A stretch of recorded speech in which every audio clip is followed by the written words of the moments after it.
इस वीडियो के अंत तक आप जानेंगे इस पाठ से संबंधित संपूर्ण जानकारी।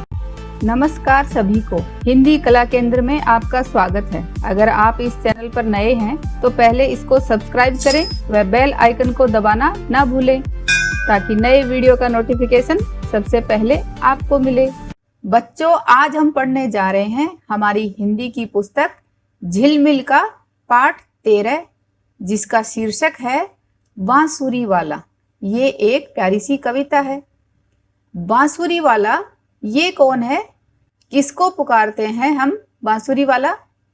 ये देखो बच्चों, आपने भी जन्माष्टमी पर कुछ इस तरह के कपड़े पहने होंगे, तो उस वक्त आप क्या बने थे? कन्हैया जी, जिनको हम बांसुरी वाला, गोपाल, माखन चोर, नंद किशोर, गोवर्धन धारी के नाम से भी जानते हैं, है ना? आपने जहां भी श्री कृष्ण जी की फोटो देखी है, हर वक्त उनके साथ ये एक बांसुरी भी देखी है ना? श्री कृष्ण जी को ये बांसुरी सबसे ज्यादा पसंद क्यों थी? शायद उनको बांसुरी की ये 3 बातें बहुत अच्छी लगती होंगी। कौन सी बातें? एक तो ये कि बांसुरी कभी भी बिना बजाए नहीं बजती, तो इससे हमें ये शिक्षा लेनी चाहिए कि हमें भी बेवजह व्यर्थ में कभी नहीं बोलना चाहिए। दूसरी ये कि ये बांसुरी जब भी बजती है तो मीठा ही बजती है, तो हमें भी हमेशा मीठा ही बोलना चाहिए। तीसरी बात ये कि बांसुरी में कोई भी गांठ नहीं होती, तो हमें भी हमेशा किसी भी बात की गांठ न बांधकर सबके साथ खुशी खुशी रहना चाहिए, है ना? अगर बच्चों आपको पेपर से ये बांसुरी बनाना सीखना है तो आप मेरा ये वीडियो देख सकते हो। आपने बच्चों श्री कृष्ण जी के बारे में, उनकी बचपन की और उनके बाद की बहुत सारी बातें सुनी होंगी। उन्हीं बातों पर आधारित है हमारी आज की कविता, जिसका सबसे पहले सस्वर पठन करते हैं।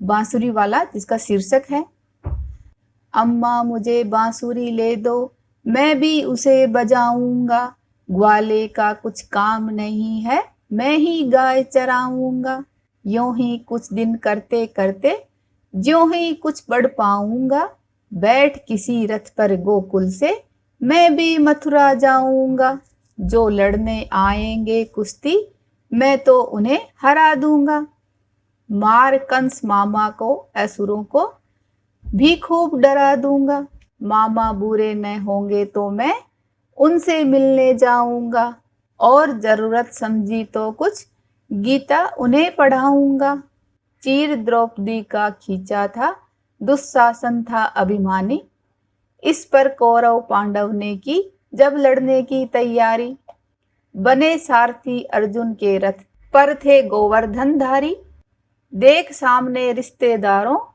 को जब अर्जुन घबराए, बोले मैं न इन्हें मारूंगा, राज्य मिले या मिट जाए, काम बिगड़ता देख कृष्ण ने गीता उन्हें सुनाई थी। तो इस कविता की रचयिता है सुभद्रा कुमारी चौहान। अब इस कविता को अर्थ के साथ समझते हैं। अम्मा मुझे बांसुरी ले दो, मैं भी उसे बजाऊंगा। तो इन पंक्तियों में एक बालक अपनी माँ से कह रहा है कि मुझे भी बांसुरी ले दो क्योंकि मैं भी उसे बजाऊंगा। ग्वाले का कुछ काम नहीं है, मैं ही गाय चराऊंगा। ग्वाले कौन होते हैं? गाय चराने वाला। तो बालक अपनी माँ से कह रहा है कि अब ग्वालों का कोई काम नहीं है क्योंकि मैं ही गाय चराऊंगा। तो आपने कृष्ण जी की बचपन की बातें सुनी होंगी, जब वो ग्वालों के साथ घूमते थे और बांसुरी बजाते थे। तो इस कविता में भी ये बालक अपने आप को श्री कृष्ण मानकर उनकी तरह ही, उनके काम से इंस्पायर होकर उनकी तरह ही काम करना चाहता है। यूं ही कुछ दिन करते करते ज्यों ही कुछ बढ़ पाऊंगा। जैसे ही मैं ये काम करते करते, कौन सा काम? गाय चराने वाला। ये काम करते करते जब मैं कुछ बढ़ पाऊंगा, थोड़ा बड़ा हो जाऊंगा, बैठ किसी रथ पर गोकुल से, तब मैं किसी रथ पर बैठकर गोकुल से, जहां पर कृष्ण जी रहते थे गोकुल में, तो वहां से मैं भी मथुरा जाऊंगा, जो लड़ने आएंगे कुश्ती मैं तो उन्हें हरा दूंगा। जो भी कुश्ती लड़ने आएंगे उन्हीं को मैं हरा दूंगा। क्योंकि यहाँ पर ये बालक अपने आप को बड़ा समझ रहा है, क्योंकि जब ये बड़ा हो जाएगा तभी तो ये गोकुल से मथुरा जाएगा। मार कंस मामा को असुरों को, असुरों का अर्थ है राक्षस। कंस मामा के बारे में तो आपने महाभारत में सुना होगा। तो मैं कंस मामा को और राक्षसों को भी खूब डरा दूंगा, उनको भी मैं खूब सारा डरा दूंगा। मामा बुरे न होंगे तो मैं उनसे मिलने जाऊंगा। अगर कंस मामा बुरे नहीं होंगे तो मैं उनसे मिलने जरूर जाऊंगा, और जरूरत समझी तो कुछ गीता उन्हें पढ़ाऊंगा, और अगर मुझे कुछ जरूरत लगी तो मैं उनको गीता भी पढ़ाऊंगा। तो बच्चों, आपने महाभारत में देखा होगा श्री कृष्ण जी ने अर्जुन को गीता का पाठ पढ़ाया था।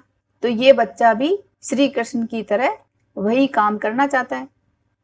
चीर द्रौपदी का खींचा था, चीर का अर्थ है वस्त्र, दुशासन था अभिमानी। तो ये आपने महाभारत में जरूर देखा होगा कि दुशासन जो कि अभिमानी, घमंडी और अहंकारी था, उसने द्रौपदी का चीर हरण किया था। उसी वजह से इस पर कौरव पांडव ने की दुशासन के द्रौपदी का चीर हरण करने के कारण कौरव और पांडवों ने क्या किया था, अपने राज्य के लिए युद्ध किया था। जब लड़ने की तैयारी, जब कौरव और पांडव ने इस बात पर लड़ने की तैयारी की थी, उस वक्त बने सारथी अर्जुन के रथ, सारथी का अर्थ है रथ को हाँकने वाला। तो अर्जुन जिस रथ पर बैठकर युद्ध में जा रहे थे, तो उस रथ के सारथी कौन थे? पर थे गोवर्धन धारी। तो भगवान श्री कृष्ण उस वक्त अर्जुन के रथ के सारथी बने थे। गोवर्धन धारी जिसका अर्थ है गोवर्धन पर्वत को धारण करने वाला, यानी कि श्री कृष्ण जी। श्री कृष्ण जी ने गोवर्धन पर्वत को क्यों धारण किया था, इस पर भी एक कहानी है, तो ये आप अपने माता पिता से भी जान सकते हो। तो उस वक्त श्री कृष्ण जी अर्जुन के रथ के सारथी बने थे। देख सामने रिश्तेदारों को जब अर्जुन घबराए, जब युद्ध के मैदान में सामने से जब अर्जुन के रिश्तेदार आए, तो लड़ाई किसके बीच में हो रही थी? कौरव और पांडवों के बीच में। तो ये दोनों आपस में क्या थे? भाई भाई। तो जब दोनों भाई भाई में लड़ाई होने लगी तो क्या हुआ? उन्हीं के रिश्तेदार थे ना, तो उनको सामने देखकर अर्जुन घबरा गए। बोले मैं ना इन्हें मारूंगा, राज्य मिले या मिट जाए। तो उस वक्त अर्जुन ने कहा कि मैं तो इनको नहीं मार सकता, चाहे मुझे राज्य मिले या मिट जाए। काम बिगड़ता देख कृष्ण ने गीता उन्हें सुनाई थी। तो उस वक्त काम बिगड़ रहा था, यानी अर्जुन अपने रथ को वापस मोड़ रहे थे। तो उस वक्त श्री कृष्ण जी को लगा कि ये तो काम बिगड़ गया, यानी जो काम करने के लिए सेनाएं यहाँ तक आई थी वो नहीं होगा। इसलिए श्री कृष्ण जी ने मानव जाति के कल्याण के लिए अर्जुन को गीता का उपदेश दिया था। तो बच्चों, श्री कृष्ण ने गीता का उपदेश अर्जुन को कहाँ दिया था, ये बात आप मुझे कमेंट बॉक्स में लिखकर बताना। तो इस तरह इस प्यारी सी कविता को लिखा सुभद्रा कुमारी चौहान ने, जिन्होंने इस कविता के माध्यम से एक बालक के मनोभावों को बताया है। अब इस कविता के सारांश को देखते हैं। इस कविता को सुभद्रा कुमारी चौहान ने लिखा है। कविता में एक बालक के मनोभावों को बताया है, जो अपने आप को भगवान श्री कृष्ण मानकर उनकी तरह ही काम करना चाहता है। कृष्ण जी की तरह ही बांसुरी बजाना, गाय चराना व बड़ा होने पर रथ पर बैठकर गोकुल से मथुरा जाकर वहां पर कुश्ती के लिए आने वालों को हराना चाहता है। कंस मामा व राक्षसों को भी डराना चाहता है। जिस तरह महाभारत में घमंडी दुशासन के द्रौपदी के चीर खींचने पर कौरव पांडवों में अपने राज्य के लिए युद्ध छिड़ गया था, उस वक्त श्री कृष्ण जी अर्जुन के सारथी बने और उनके घबराने पर मानव जाति की भलाई के लिए उनको उसी वक्त गीता का पाठ पढ़ाया था। उसी प्रकार ये बालक भी करना चाहता है। ये भी कंस मामा को जरूरत लगी तो क्या करना चाहता है? गीता का पाठ पढ़ाना चाहता है। तो इस तरह बच्चों, मैं उम्मीद करती हूँ कि ये कविता आपने बहुत अच्छी तरह से समझ ली है। इसके लिए आपको मेरे एक प्रश्न का उत्तर बताना पड़ेगा। बालक इस कविता में किसको डराने की बात कर रहा है? ये बात आप मुझे कमेंट बॉक्स में लिखकर बताना। अब इस कविता के अभ्यास प्रश्नों को इसके भाग 2 में करेंगे। अगर हमारे वीडियो बन ही रहे हैं आपके फेवरेट, तो फिर क्यों ना करें इनको लाइक, सब्सक्राइब और रिकमेंड। हमें और बेहतर बनाने के लिए आप कर सकते हैं कमेंट। धन्यवाद।